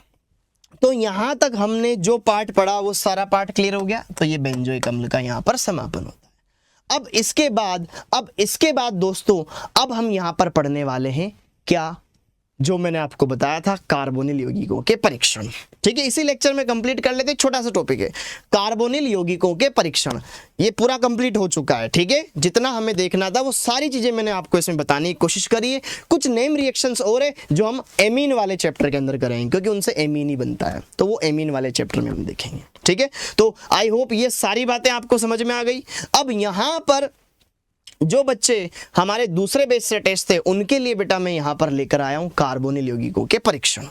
बाकी कंप्लीट हो चुका है। फिर नेक्स्ट लेक्चर में एक और लेक्चर लेकर आऊंगा जिसमें क्वेश्चंस करवाऊंगा बढ़िया से, अच्छे से इस पूरे के पूरे चैप्टर के क्वेश्चन प्रैक्टिस हम करने वाले हैं। ठीक है, ओके। अब आगे बढ़ते हैं और यहां पर पढ़ेंगे कार्बोनिल यौगिकों के परीक्षण। कार्बोनिल यौगिकों के परीक्षण, जिसमें पहला परीक्षण है टोलेन परीक्षण, टोलेंस टेस्ट। इसको सिल्वर मिरर टेस्ट भी कहा जाता है, इसको सिल्वर मिरर टेस्ट भी कहा जाता है। रजत दर्पण परीक्षण भी कहते हैं। तो हेडिंग डाल लेंगे बेटा, silver mirror test, Tollens test, silver mirror test और रजत दर्पण। तो अब ये रजत दर्पण टेस्ट क्या होता है, टोलेन टेस्ट क्या होता है, ये तो शायद कुछ बच्चों ने पढ़ा हुआ है, कुछ बच्चों ने नहीं पढ़ा हुआ है। तो जरा देखो ध्यान से, ये कार्बोनिल यौगिक मतलब एल्डिहाइड और कीटोन में विभेद करना है, तो आप इस मेथड के जरिए कर सकते हो, क्योंकि दोनों का अणुसूत्र भी समान ही होता है। अगर समान कार्बन वाला एल्डिहाइड और कीटोन लोगे तो दोनों का अणुसूत्र सेम ही आता है बेटा। तो अब कैसे पता चलेगा कौन एल्डिहाइड है कौन कीटोन है, तो उसको डिफरेंशिएट करने के लिए ये मेथड है टोलेन परीक्षण। अब टोलेन परीक्षण की हेल्प से हम उनको इजीली डिफरेंशिएट कर सकते हैं, पृथक कर सकते हैं। तो उसमें क्या करते हैं, जैसे कि मेरे पास दो परख नलियां हैं, एक परख नली में है एल्डिहाइड, एक में है कीटोन, तो टोलेन अभिकर्मक मिलाओ और फिर देखो किसमें रजत दर्पण बन रहा है, वही है एल्डिहाइड। ठीक, तो अब जरा इसमें देखते हैं। सबसे पहले आपको पता होना चाहिए टोलेन टेस्ट में कौन सा अभिकर्मक इस्तेमाल किया जाता है, टोलेन अभिकर्मक। अब ये टोलेन अभिकर्मक क्या होता है, अमोनियामय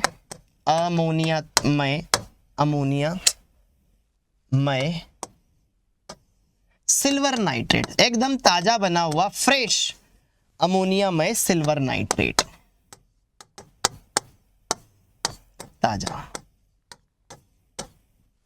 अमोनियामय सिल्वर नाइट्रेट, मतलब अमोनिया के जलीय विलयन में सिल्वर नाइट्रेट बोले तो AgNO3 प्लस NH4OH, ये दोनों ऐसा लिखा हुआ हो तो इसका मतलब है कि ये टोलेन अभिकर्मक है। ये दोनों अभिक्रिया करके बेटा एक उपसहसंयोजक संकुल भी बना लेते हैं, Ag अमोनिया के साथ संकुल बना लेता है जिसमें इस पर धनावेश होता है, बाहर OH माइनस आयन अवेलेबल होता है। ठीक है, तो ये भी आपका टोलेन अभिकर्मक है। और ये दोनों आपस में अभिक्रिया करके एक और यहां पर कंपाउंड बनाते हैं, AgNO3 प्लस NH4OH। ये दोनों अगर नॉर्मली क्रिया करें तो ये AgOH भी बना लेते हैं। तो AgOH लिखा हुआ हो तो वो भी टोलेन अभिकर्मक ही आपको मानना है, कार्बोनिल यौगिकों के साथ अभिक्रिया करा रहे हैं तो। और ये जो Ag2O है ये AgOH है, AgOH को गर्म करोगे तो ये Ag2O देता है प्लस H2O, तो ये भी आपको टोलेन अभिकर्मक ही मानना है अगर कार्बोनिल यौगिकों के साथ अभिक्रिया करा रहे हो तो। एक बात दिमाग में क्लियर कर लेना, ताजा बना हुआ अमोनियामय सिल्वर नाइट्रेट का मिश्रण टोलेन अभिकर्मक कहलाता है। AgNO3 प्लस NH4OH, ये दोनों क्रिया करके बेटा यहाँ पे उपसहसंयोजक संकुली बना लेते हैं और ये दोनों AgOH की फॉर्म में भी हो सकते हैं। गर्म करोगे Ag2O मिलेगा, तो Ag2O लिखा हुआ हो, ये लिखा हुआ हो, ये लिखा हुआ हो या ये लिखा हुआ हो, उसका मतलब है टोलेन अभिकर्मक। अच्छा, अब क्या होता है, कौन ये टेस्ट देता है कौन ये टेस्ट नहीं देता है, तो आइए उसके बारे में बात कर लेते हैं। हाँ जी, टोलेन परीक्षण सिर्फ एल्डिहाइड देते हैं,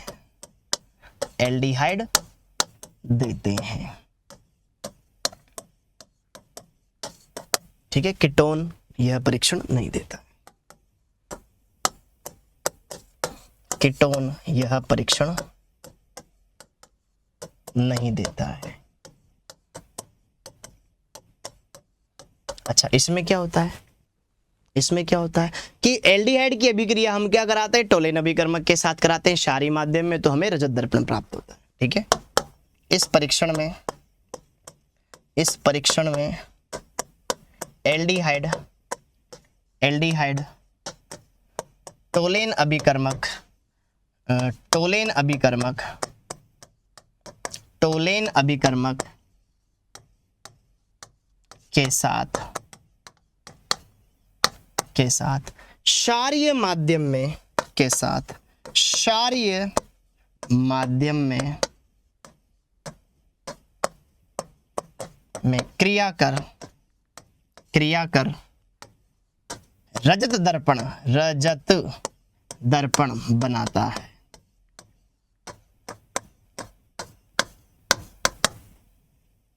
ये इसका परीक्षण है। ठीक है, ओके। तो जरा देखो ध्यान से, यहां पर एल्डिहाइड ही यह परीक्षण देता है और रजत दर्पण बनाता है। कैसे बनाता है जरा देखो ध्यान से। ये लिया बेटा मैंने एल्डिहाइड, एल्डिहाइड कौन सा माध्यम, क्षारीय माध्यम, किसकी उपस्थिति में, टोलेन अभिकर्मक। तो टोलेन अभिकर्मक वाला मैंने कॉम्प्लेक्स लिख दिया यहाँ। ठीक है, ये टोलेन अभिकर्मक से ही प्राप्त होता है। तो जब हम क्या करते हैं, कोई भी एल्डिहाइड हो, एलिफेटिक हो या एरोमेटिक हो, डजंट मैटर, जब एल्डिहाइड की अभिक्रिया हम क्षारीय माध्यम में करवाते हैं तो यहां पर दोस्तों हमको क्या प्राप्त होता है, यहां पर हमको प्राप्त होता है एक रजत दर्पण, जिसमें होता क्या है, एल्डिहाइड तो खुद ऑक्सीकृत हो जाता है कार्बोक्सिलेट आयन में, ये तो खुद ऑक्सीकृत हो जाता है कार्बोक्सिलेट आयन में, कार्बोक्सिलेट आयन में। ओके, और यहां पर ये जो Ag है यहां से निकल करके अवक्षेपित हो जाता है, Ag अवक्षेपित हो जाता है, श्वेत अवक्षेप, श्वेत अवक्षेप, यही आपका दर्पण अवक्षेप, और अमोनिया गैस यहां से रिलीज हो जाती है, तो ये Ag अवक्षेपित हो जाता है। यही आपका सिल्वर मिरर, यही आपका सिल्वर मिरर। जैसे कि एक बात मैं आपको समझाता हूं, जैसे कि मान लो बेटा ये एक परख नली है, इसमें भरा हुआ है तुम्हारा एल्डिहाइड, तो जैसे ही तुम इसमें क्या मिलाते हो, टोलेन अभिकर्मक मिलाते हो, जैसे इसमें तुम क्या मिलाते हो, टोलेन अभिकर्मक मिलाते हो, तो इस परख नली की जो दीवारें हैं इन पर चांदी चिपक जाती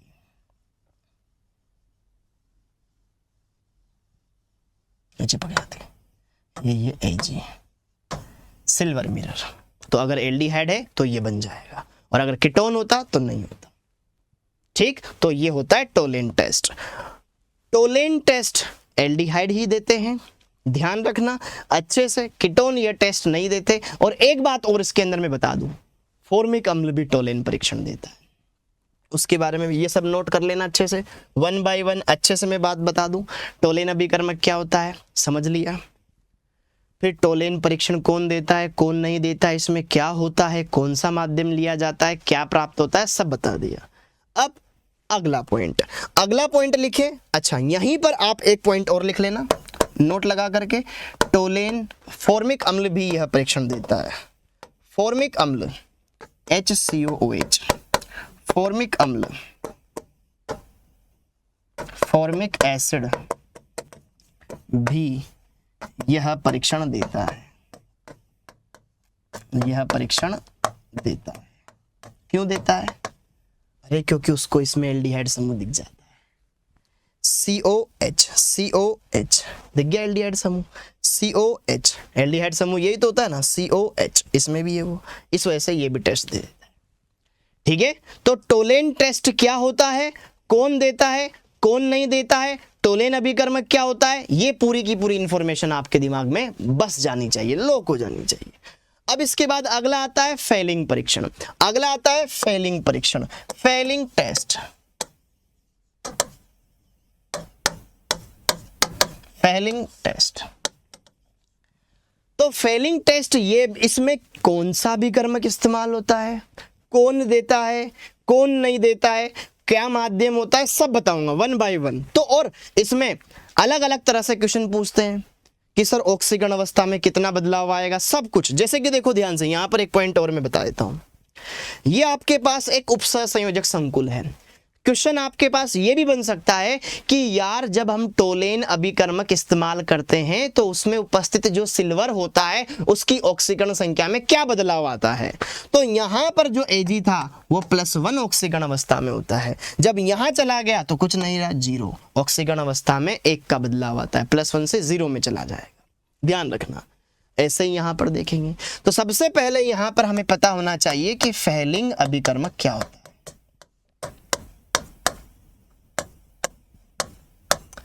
फेलिंग अभिकर्मक 2 विलयनों का मिश्रण होता है, फेलिंग सॉल्यूशन A, विलयन A और प्लस विलयन B। विलयन A होता है बेटा आपका जलीय कॉपर सल्फेट, जलीय कॉपर सल्फेट, और विलयन B में होता है आपके पास sodium potassium tartrate, sodium potassium tartrate, ये टार्ट्रिक अम्ल के सोडियम पोटेशियम लवण है, सोडियम पोटेशियम टार्ट्रेट, जिसको रोशेल लवण भी कहते हैं, रोशेल लवण भी कहते हैं, इसका नाम है, ठीक है, सोडियम पोटेशियम टार्ट्रेट, जिसको रोशेल लवण भी कहते हैं। और साथ के साथ इसमें हम क्या रखते हैं, साथ के साथ इसमें हम रखते हैं क्षारीय माध्यम NaOH, ये क्षारीय माध्यम रखने के लिए इस्तेमाल किया जाता है। तो देखो फेलिंग अभिकर्मक 2 अलग अलग विलयनों का मिश्रण होता है बेटा, एक में होता है जलीय कॉपर सल्फेट, दूसरे में होता है सोडियम पोटेशियम टार्ट्रेट, जिसको रोशेल लवण कहते हैं, नाम है इसका ये, ठीक है, और ये NaOH। डंडना डंडन, ओके। बस आपको ये समझना है कि भैया जब हम परीक्षण करते हैं ना, पहले इन दोनों को मिलाते हैं, फिर हमारे पास फेलिंग अभिकर्मक बनता है, फिर उसको एल्डिहाइड के साथ चेक करते हैं, कीटोन के साथ चेक करते हैं, किसमें भूरे रंग का कंपाउंड बन रहा है, भूरे रंग का अवक्षेप किसमें प्राप्त हो रहा है, जिसमें आ रहा है वो एल्डिहाइड है, वो भी एलिफेटिक, एरोमेटिक एल्डिहाइड, ये अभिक्रिया नहीं देते। हाँ जी, तो अब यहाँ पे इसमें क्या होता है, कौन टेस्ट देता है, इसके बारे में बात कर लें। केवल एलिफेटिक, केवल एलिफेटिक एल्डिहाइड यह परीक्षण देते हैं।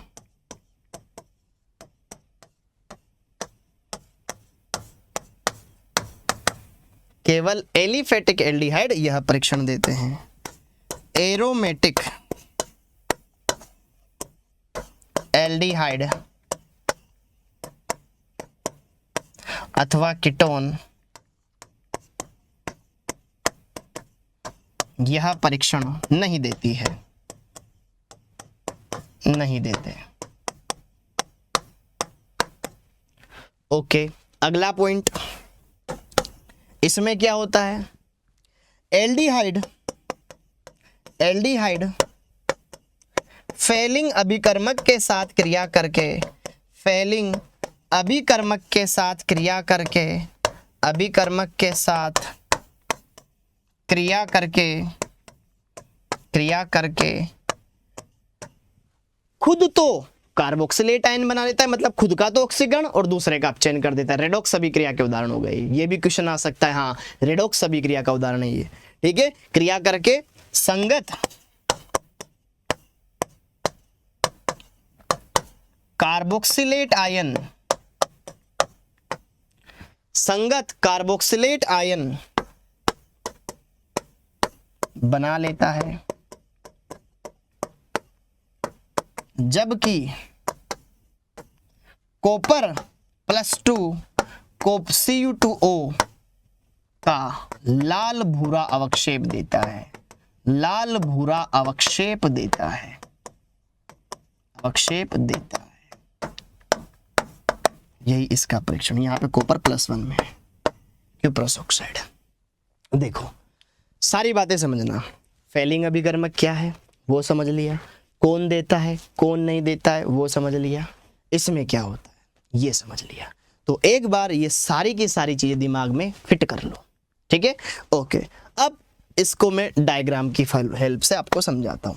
जैसे कि देखो ध्यान से, ये है मेरे पास परख नली, इस परख नली के अंदर क्या है, इसमें एल्डिहाइड है, इसमें एल्डिहाइड है, वो भी एलिफेटिक एल्डिहाइड। अब जैसे ही मुझे इसमें अगर मैंने फेलिंग अभिकर्मक ऐड किया,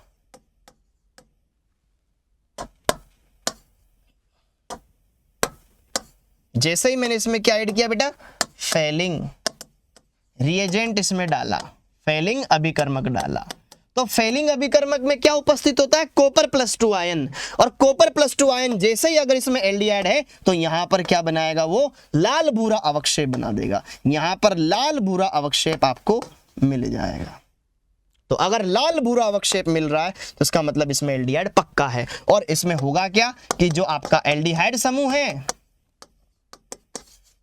जो आपका एल्डिहाइड है वो क्या होगा यार? कॉपर +2 आयन जो यहां पर इसमें फेलिंग अभिकर्मक में है, क्षारीय माध्यम में, वो उसको क्या कर देगा? खुद तो ऑक्सीकृत हो जाएगा कार्बोक्सिलेट आयन में, और यहां पर इसको अपचयित कर देगा ये कॉपर +1 आयन में। कॉपर +1, यहां +2 है, वहां +1 है, ये बन गया क्यूप्रस ऑक्साइड। क्यूप्रस ऑक्साइड जो कि कैसा होता है? भूरा लाल अवक्षेप, भूरा लाल अवक्षेप होता है, ये बन गया। तो यहां पर जैसे कि टोलेन में हुआ सेम, इसका तो हो गया ऑक्सीकरण, ऑक्सीडेशन, इसका हो गया रिडक्शन, अपचयन। तो ये एक रेडॉक्स रिएक्शन है। टोलेन भी, वो टोलेन टेस्ट में भी रेडॉक्स रिएक्शन होती है, यहां पे भी होती है। ठीक है बेटा, ओके। किसका ऑक्सीकरण अंक किस में कन्वर्ट हो गया, ये क्लियर हो गया। अच्छा, क्या फॉर्मिक अम्ल ये परीक्षण देगा? हाँ, उसमें भी ये होता है। ठीक है, फॉर्मिक अम्ल, फॉर्मिक एसिड भी यह परीक्षण दर्शाता है, परीक्षण दर्शाता है। ओके, तो ये सारी बातें हमने अच्छे से क्लियर कर ली है, एकदम बढ़िया से समझ ली है। तो भैया जी कौन कौन से परीक्षण देता है? एकदम क्लियर है मामला। टोलेन टेस्ट, फेलिंग टेस्ट, दोनों क्लियर, दोनों के अभिकर्मक क्लियर, कौन सा माध्यम लेते हैं वो क्लियर, किसमें क्या प्राप्त होता है वो क्लियर। बस यही था आपके ये। अब अगला टॉपिक, अगला टॉपिक फेलिंग का भाई बेनेडिक्ट। सेम रिजल्ट होता है, बस अभिकर्मक में थोड़ा सा परिवर्तन होता है। फेलिंग विलियन, इसमें हम बेनेडिक्ट विलियन, इसमें हम लेते हैं बेनेडिक्ट अभिकर्मक, बेनेडिक्ट अभिकर्मक। अब ये क्या होता है, एक ही लाइन में लिख देता हूं। जलीय कॉपर सल्फेट, जलीय कॉपर सल्फेट होता है, बस वहां पर जो सोडियम पोटेशियम टार्ट्रेट होता था उसकी जगह सोडियम सिट्रेट होता है। इनके अगर आपको कंपाउंड याद नहीं रखने हैं कि सर इसका फॉर्मूला क्या होता है, नहीं याद रखना है, ठीक है। सिट्रिक अम्ल का सोडियम लवण है ये, ठीक है। जिसमें 3 सोडियम 3 COH ग्रुप्स पे अटैच होता है, उस पर ध्यान नहीं देना है आपको। सिंपल सा, जितना सिंपल हो सके चीजों को उतना आसानी से आप इनको याद करो।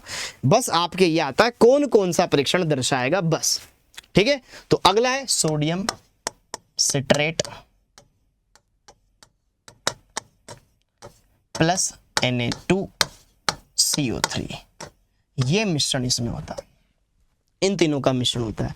जलीय कॉपर सल्फेट, सोडियम सिट्रेट और Na2CO3। सेम रिजल्ट यहां पे लिख देता हूं मैं, ठीक है। यह परीक्षण बेनेडिक्ट फेलिंग परीक्षण के समान ही होता है, के समान ही होता है। फिर एक साथ क्वेश्चन करवाऊंगा, बढ़िया से एक साथ क्वेश्चन करवाऊंगा अभी, ठीक है। बेनेडिक्ट टेस्ट हो गया, एकदम सेम रिजल्ट आएंगे, सेम आपके भूरा लाल अवक्षेप आएगा, कॉपर +2 कॉपर +1 में चला जाएगा और एल्डिहाइड संगत कार्बोक्सिलेट आयन में ऑक्सीकृत हो जाएगा। Are you getting my point, yes और नो? ये हो गया हमारे पास। अब अगला टेस्ट सुनो दोस्तों, क्लियर है क्या मामला? एकदम 100%, डन डना डन डन। आगे देखो, अगला है शिफ अभिकर्मक, शिफ परीक्षण। शिफ अभिकर्मक, शिफ अभिकर्मक के बारे में कहां पढ़ा था, याद करो। शिफ अभिकर्मक कहां पढ़ा था, हाँ या ना? शिफ अभिकर्मक, शिफ अभिकर्मक जब कार्बोनिल यौगिकों की हम 1 डिग्री एमीन के साथ अभिक्रिया कराया करते थे तो शिफ क्षारक प्राप्त होते थे, शिफ क्षारक प्राप्त होते थे। तो यहाँ पे जरा देखो ध्यान से, उन्हीं से रिलेटेड ये एक कंपाउंड है शिफ अभिकर्मक, जिसमें आपको शिफ अभिकर्मक के बारे में नहीं जानना है, बस ये जानना है कि किसके साथ कौन सा रंग ये रखता है।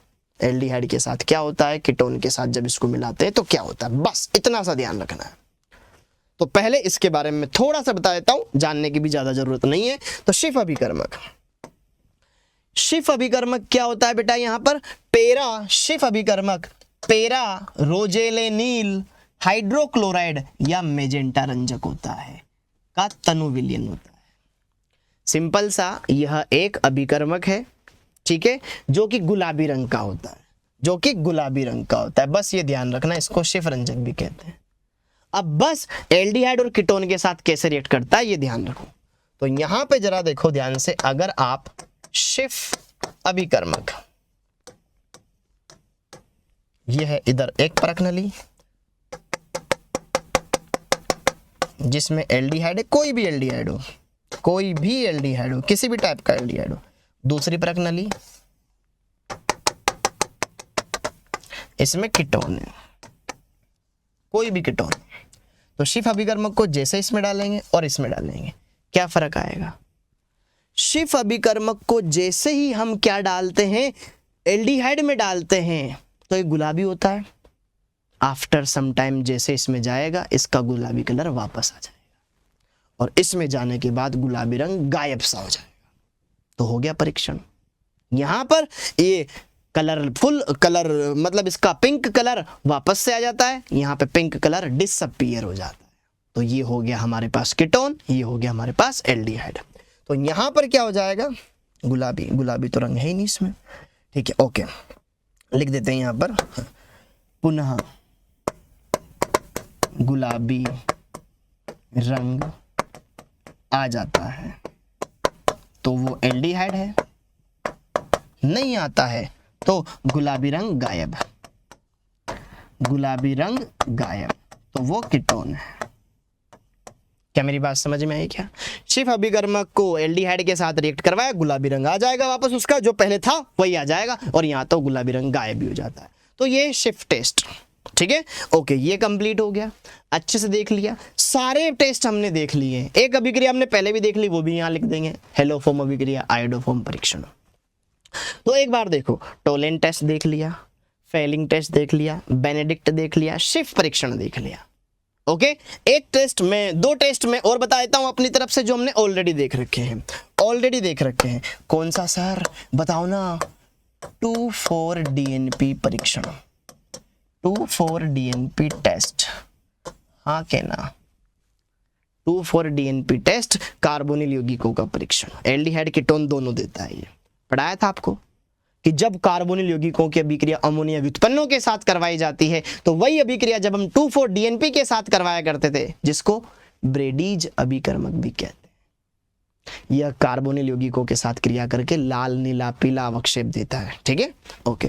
तो 2,4-DNP टेस्ट, ये क्या है, कार्बोनिल यौगिकों का परीक्षण, दोनों एल्डिहाइड कीटोन दोनों देते हैं। कार्बोनिल यौगिकों का परीक्षण, यौगिकों की पहचान करता है कि हाँ ये कार्बोनिल यौगिक है कि नहीं है, एल्डिहाइड है, कीटोन है, ये नहीं करना, बस कार्बोनिल यौगिक है या नहीं ये बताता है। तो इसमें सबसे पहले 2,4-DNP क्या होता है, 2,4-डाइनाइट्रोफेनिल हाइड्रेजिन, हाइड्रेजिन क्या होता है, NH2, बस इसका एक एच हटा के यहाँ पे फेनिल वाले जोड़ दो,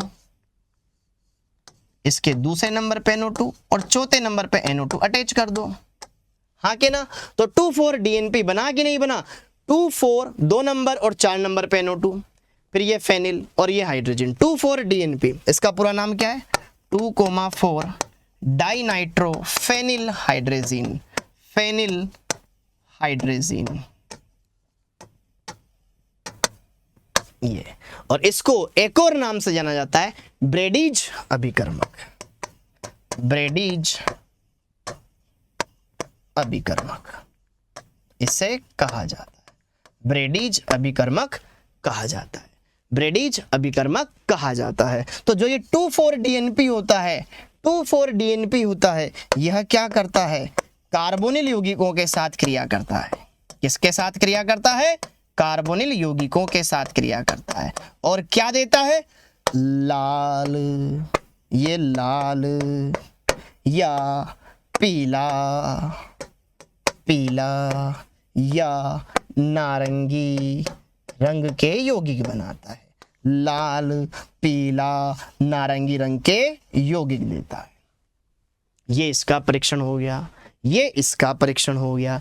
क्या क्लियर है दोस्तों? क्या ये सारी बातें क्लियर है क्या एकदम?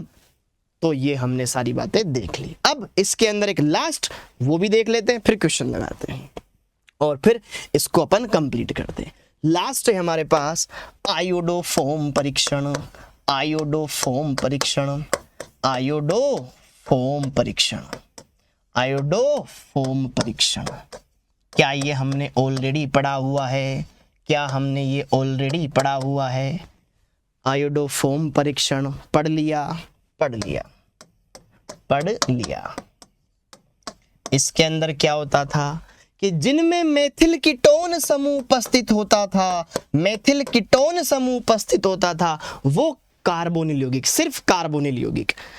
कार्बोक्सिलिक अम्लों के बारे में बात नहीं कर रहा हूँ, एमाइड के बारे में, एनहाइड्राइड के बारे में, एस्टर के बारे में बात नहीं कर रहा हूँ, एसिड क्लोराइड के बारे में बात नहीं कर रहा हूँ।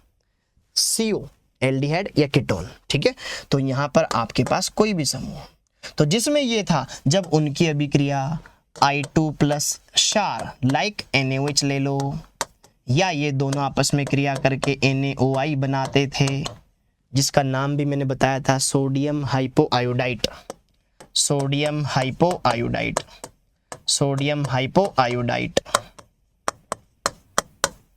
तो होता क्या था, जिधर मेथिल समूह होता था, जिधर मेथिल समूह होता था, CO के जस्ट बगल में उस वाले हिस्से का आयोडोफोम बनता था।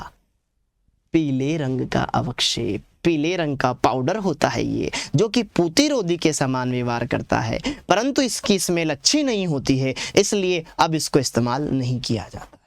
ठीक है, तो यहां पर इस वाले हिस्से से बनता था आयोडोफोम, आयोडोफोम, आयोडोफोम, आयोडोफोम। क्या मेरी बात क्लियर है? जो कि कैसा होता था, पीला अवक्षेप होता था। और दूसरे वाले हिस्से से, इधर वाले हिस्से से, इधर वाले हिस्से से कार्बोक्सिलिक अम्ल का लवण बन जाता था। जो धातु ले रहे हो उस धातु का लवण बन जाता था। याद आ रहा है क्या? RCOO minus Na plus sodium लवण, लवण बन जाता था। क्या मेरी बात क्लियर है? क्या मेरी बात क्लियर है? तो इस तरीके से हमने ये आयोडोफोम परीक्षण भी इसके अंदर देख लिया। डन, डनाडन डन। ये हो गई हमारी सारी पिक्चर एकदम खत्म। तो अब सारे के सारे परीक्षण देख लिए, टोलेन देख लिया, फेलिंग देख लिया, बेनेडिक्ट देख लिया, यहाँ पर शिफ परीक्षण देख लिया, इसके अलावा 2,4-DNP टेस्ट देख लिया, और यहाँ पर आयोडोफोम टेस्ट भी देख लिया। अब आती है बारी क्वेश्चन की, तो करें। अब सब पढ़ लिया ना, अब क्वेश्चन लगा लिए जाए। तो अब यहाँ पर बेटा, अब यहाँ पर बच्चों क्वेश्चन लगा लेते हैं, क्वेश्चन लगा लेते हैं। ठीक है, ओहो, अब यहाँ पर बच्चों क्वेश्चन लगा लेते हैं। ठीक है, चलिए क्वेश्चन की प्रैक्टिस कर ली जाए। ठीक है, ओके, डन। हाँ जी, क्वेश्चन, या फिर क्वेश्चन की जगह यहाँ पे मैं लिखूंगा यौगिक, यहाँ पे मैं लिखूंगा यौगिक, यहाँ पे लिखूंगा मैं यौगिक। अब क्या वह यौगिक टोलेन परीक्षण देंगे? क्या टोलेन टेस्ट क्या वो देंगे? उनके बारे में यहाँ बताओ। क्या वो फेलिंग परीक्षण देंगे? यस और नो में आंसर देना है। फेलिंग टेस्ट देंगे, यस और नो में आंसर देना है। क्या वह यहाँ पर जैसे कि आयोडोफोम परीक्षण देंगे? आयोडोफोम परीक्षण देंगे, यस और नो में आंसर देना है। ठीक है, क्या वो जैसे कि विक्टर मेड तो चलो ठीक है, हाँ चलो यहाँ पर हम लिख लेते हैं ल्यूकास परीक्षण, ताकि पुराना रिवीजन भी हो जाएगा। ल्यूकास परीक्षण देंगे कि नहीं देंगे? यस और नो में आंसर चाहिए। ओके, तो ये 4 परीक्षण मैंने लिए, 1 बाय 1 एक एक कंपाउंड के लिए आपको देखना है, यस और नो में जवाब देना है। पहला कंपाउंड क्या? जैसे कि फॉर्मेल्डिहाइड, कौन सा परीक्षण देगा? यस और नो में आंसर बताओ। CH3COH कौन सा टेस्ट देगा? यस और नो में आंसर बताओ। थर्ड एसीटोन CH3COCH3 कौन सा टेस्ट देगा? यस और आंसर, नो में आंसर बताओ। CH3COCH2CH3 यस और नो में आंसर दो। ठीक है, बेंजीन के ऊपर एल्डिहाइड, यस और नो में आंसर दो। अभी ये करते वन बाय वन, फिर आगे बढ़ेंगे। अब यहां पर ये 5 कंपाउंड मैंने लिखे, कौन कौन सा परीक्षण दर्शाएगा। तो आई होप अब आप समझदार हैं। ठीक है, ओके, चलो कुछ और कंपाउंड लिख लेते हैं, फिर एक साथ करते हैं। डन जी सर, ये बात भी समझ में आ गई। आगे छठा, अब मान लो मैंने यहां पर कीटोन ले लिया, ठीक है, यहां पर मैंने फॉर्मिक अम्ल ले लिया, यहां पर मैंने आपके एसिटेमाइड ले लिया, यहां पर मैंने आपके एथिल एल्कोहल ले लिया, यहां पर मैंने आपके आइसोप्रोपिल एल्कोहल ले लिया, या फिर कुछ और ले लिया। ओके, तो अब वन बाय वन इनके बारे में डिस्कस करते हैं। ये कार्बन है। ओके, ठीक है दोस्तों, करें ट्राई। डन। तो ओहो, तो सबसे पहले बात करते हैं यहां पर पहले परीक्षण की। ठीक है, बस लास्ट के यही क्लास का एंड होने वाला है अब, है ना। तो यहां पर सबसे पहला है हमारे पास फॉर्मेल्डिहाइड। क्या फॉर्मेल्डिहाइड टोलिन टेस्ट देगा? एल्डिहाइड है, एल्डिहाइड टोलिन परीक्षण देता है। फेलिंग टेस्ट एल्डिहाइड देगा। आयोडोफॉर्म CH3CO समूह नहीं देगा। ल्यूकास परीक्षण एल्कोहल के लिए होता है, नहीं देगा। एसिटेल्डिहाइड टोलिन टेस्ट एल्डिहाइड देगा। फेलिंग टेस्ट देगा। क्या इसमें CH3CO है तो आयोडोफॉर्म टेस्ट देगा, लेकिन ये एल्कोहल नहीं है तो ल्यूकास टेस्ट क्यों देगा।